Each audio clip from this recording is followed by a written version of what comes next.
मैं अश्विनी कुमार झा 8वीं कक्षा के संस्कृत विषय के चौथे अध्याय के साथ उपस्थित हूँ। आज आपको मैं बताऊंगा प्रश्नोत्तर। इसका प्रश्नोत्तर आपने करने का प्रयास किया होगा। अब मैं इसके उत्तर आपको बता दूं और यदि आपने कुछ गलत किया हो तो आप इसको मिलान कर सकते हैं। जैसे पहला प्रश्न है, मंजूषायाः एक पदेन उत्तरत्। मंजूषा में कुछ शब्द दिए गए हैं, उसी से आपको इसका उत्तर लिखना है। तो पहला इसका क है, सुखार्थी किम त्यजेत। और मंजूषा में आपको है शांतः विद्याम शुष्कैः तृणैः और गौरवम।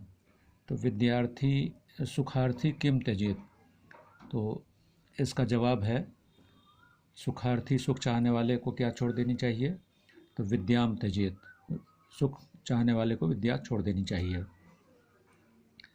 अब दूसरा है ख, बंधनेभ्यः कः मुच्येत। बंधनों से कौन मुक्त होता है, तो इसका जवाब है शांतः। गौ है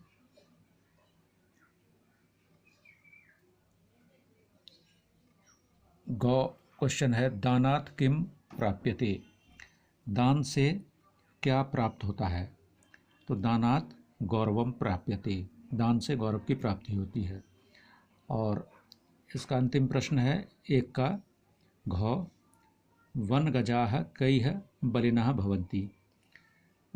वन के हाथी किसके द्वारा बलवान होते हैं, तो इसका जवाब है शुष्कैः तृणैः।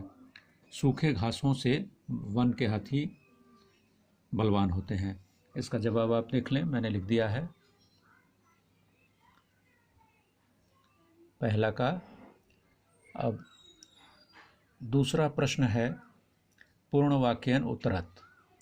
पूरे वाक्य में उत्तर देना है। पहला इसका क है, सत्संगति जनानां किम किम करोति। सत्संगति लोगों के लिए क्या क्या करता है, तो इसका जवाब है सत्संगति जनानां जाड्यम धियो हरति, सिंचति वाचि सत्यम, मानोन्नतिम दिशति, पापमपाकरोति, चेतः प्रसादयति, दिक्षुः तनोति कीर्तिम च। इतने कार्य सत्संगति करते हैं। इसको आप छोटा भी कर सकते हैं, एक दो इसमें हटा भी सकते हैं। और तीसरा प्रश्न है गौ, सज्जनः किम आपनुयात्। नहीं, इसका ख है, पयोदानां स्थितिः कीदृशी भवति। बादलों की स्थिति कैसी होती है, तो बादलों की स्थिति ऊंची होती है, तो पयोदानां स्थितिः उच्चैः भवति। अब गौ है, सज्जनः किम आपनुयात्। सज्जन क्या प्राप्त करें, सज्जन क्या प्राप्त करें, तो सज्जनः शांतिम आपनुयात्। इसका गौ देख लीजिए, सज्जनः शांतिम आपनुयात्। अब चौथा प्रश्न है, नीचे ही है, केन न प्रारभ्यते। नीच अधम व्यक्ति जो हैं किसके द्वारा प्रारंभ नहीं करते हैं, तो नीचे ही है। इसका जवाब है आपको घ देख लीजिए, नीचे ही है, विघ्न भयेन न प्रारभ्यते। अधम कोटि के व्यक्ति जो हैं बाधाओं के भय से कोई भी काम शुरू नहीं करते हैं। अब आपका तीसरा प्रश्न है,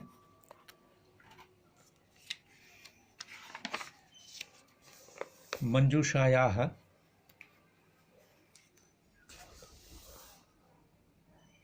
उचितम पदम चित्वा रिक्त स्थानानि पूरयत्। अब इसमें कुछ पद मंजूषा में दिए गए हैं, जैसे संतोषः, वित्तस्य, मुनिवराः, कीर्तिम। अब इन चारों शब्दों को आपको खाली स्थान में भरना है। अब इसका जवाब आपको देख लीजिए। तीसरा का क है, दानात् गौरवम प्राप्यते न तो वित्तस्य संचयात्। यहाँ वित्तस्य भराएगा, क्योंकि दान से गौरव की प्राप्ति होती है, धन के संचय से नहीं। अब इसका खो है सत्संगति है, खाली स्थान में कीर्तिम भराएगा, दिक्षुः तनोति। सत्संगति यश को चारों दिशाओं में फैलाती है। अब गौ में शुरू में आपको खाली स्थान है, उसमें आएगा मुनिवराह कंदैः फलैः कालम क्षपयन्ति। मुनिगण जो हैं वो कंद और फलों से समय को बिताते हैं। अब घ है पुरुषस्य परम निधानम, उसके बाद खाली स्थान है एव भवति। पुरुषस्य परम निधानम संतोषः एव भवति। मनुष्यों का सबसे बड़ा धन जो है, वो सबसे बड़ा खजाना संतोष ही होता है। अब अगला प्रश्न है भाषा अवबोधनम का। उसमें है आपको निम्नलिखितानाम अव्ययपदानाम स्ववाक्येषु प्रयोगम कुरुत। नीचे जो अव्यय दिए गए हैं उनका अपने वाक्यों में प्रयोग कीजिए। जैसे कौ में पहला अव्यय है कुतः। कुतः मतलब कहाँ से। तो विद्यार्थिनः कुतः सुखम, इसका वाक्य में प्रयोग हो गया, विद्यार्थी को सुख कहाँ से। अब दूसरा है आपको तू। तू मतलब तो। उदार चरितानाम तो वसुधैव कुटुंबकम। उदार चरित्र वालों के लिए तो पूरी पृथ्वी ही संबंधी है। अब गौ है उच्चई है, इससे आपको वाक्य बनाना है। तो इसका दो अर्थ होता है उच्चई का। उच्चई माने जोर से भी और ऊंचा भी। तो सिंहः उच्चैः गर्जति, सिंह जोर से गरजता है। और दूसरा वाक्य हो जाएगा पयोदानाम स्थितिः उच्चैः भवति, बादलों की स्थिति ऊंची होती है। अधः घौ, घौ में अधः, अधः माने नीचे, इसका वाक्य में प्रयोग हो जाएगा वृक्षस्य अधः शृगालः अस्ति, पेड़ के नीचे सियार है। अब पुनः, पुनः मतलब फिर से। तो सह पुनः आगच्छति, वह फिर से आता है। ये हो गया आपको अव्यय का।